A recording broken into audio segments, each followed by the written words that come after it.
Hey guys, welcome back to another video. Today I'm going to be teaching you guys how to make saving leaderboards or saving leader stats in Roblox Studio. So let's get started. First, we want to put a script inside of the DataStoreScript service. So you click this plus icon and then click script. Then we're going to please type in the following code, which might be quite long. So we're going to put the script in the description of this video. So first we're going to make a data store. So local DataStoreService equals game::GetService DataStoreService. What this does, it gets the service DataStoreService, like what it says right here.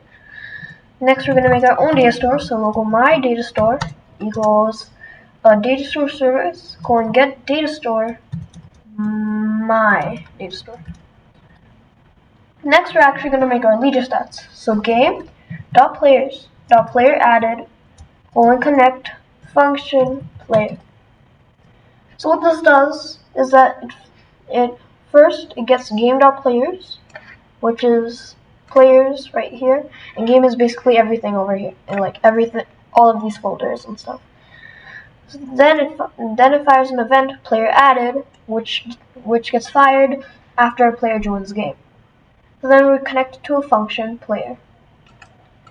Now we're gonna do local leaderstats equals a new instance.new folder, and the folder's parent, which we'll assign by putting a comma after the folder.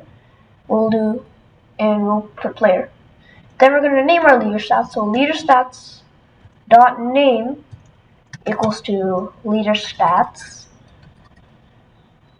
Next, we're going to actually make our currency. So local cash is the currency I'm going to be using. You could put coins or money or whatever. So we're going to do cash. Local cash is going to be a new instance, and that's going to be an IntValue. We're going to put a comma after that, and we're going to put leader stats. Then we're going to name the cash to cash. Now we're going to create a player.UserId. So local player.UserId equals to player.Name __ player.UserId. So what this does is first we're going to make a variable, and this variable is going to be our player's name, and then we're going to put an underscore separating the player.UserId from the player name. Next, we're going to make a pcall. So we're going to do local data, and then local success error message equals pcall function, and we're going to do an enter there. So what we're going to do is we're going to do data equals to myDataStore GetAsync player.UserId. So right now we're gonna get the data of the player, which we assigned by using our variable local player.UserId, and yeah. So now we're gonna go under everything. Oh wait, no, not just yet. We're gonna do if success, then Cash.Value is going to be our new data. Now we're going to go under everything, and we're going to make our next event. So game.Players.PlayerRemoving connect function a player. Then we're going to do we're going to take this right here, local player.UserId, copy this, paste it over here, and also we're going to do local data equals player.leaderstats.Cash.Value.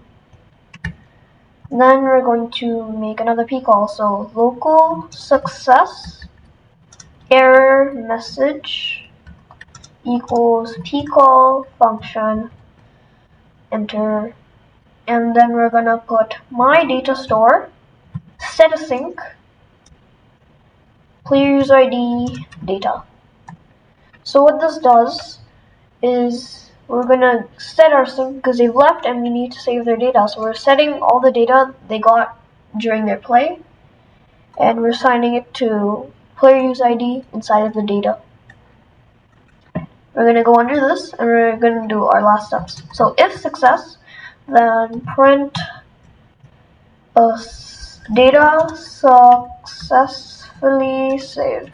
You don't really need to do this, but it just helps if when you're testing.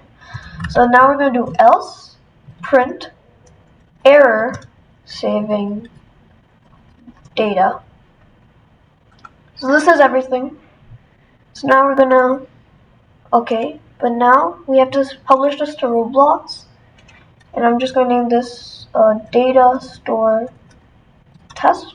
You can name it to the game name you want. So now I'm just going to put the description as DataStore tutorial.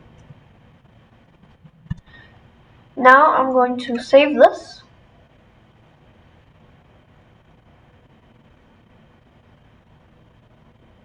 So now it's reloading the place as the DataStore test.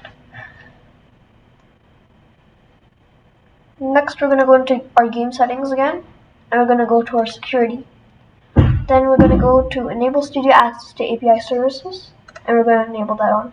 This enables Studio access to game services such as DataStores. So we're going to save this now, and we are going to first, this part is unnecessary, but you can also do another way. But we're going to insert a part. I'm just going to decorate it a bit. I'm going to anchor it here. Then I'm going to insert a click detector and a script. So now we're going to write this inside of your code. So script.parent.clickDetector mouse click connect function player.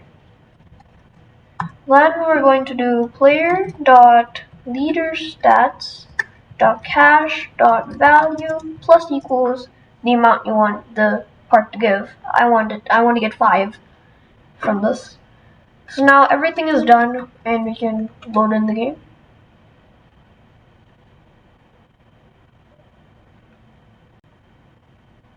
And if we click this part, we should get 5 cash. Yes. If I just spam click it. So I'm just going to give myself 500 cash. Okay, we have 500 cash now. I thought, no, this is too much grinding. I'm going. Bye. So I stopped my game, and the data has successfully saved, just as we wrote in the script. So if we play again,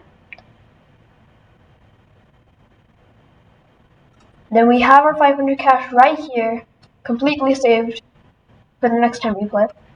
Thank you guys so much for watching. I hope you learned something new, and I'll see you guys in the next one.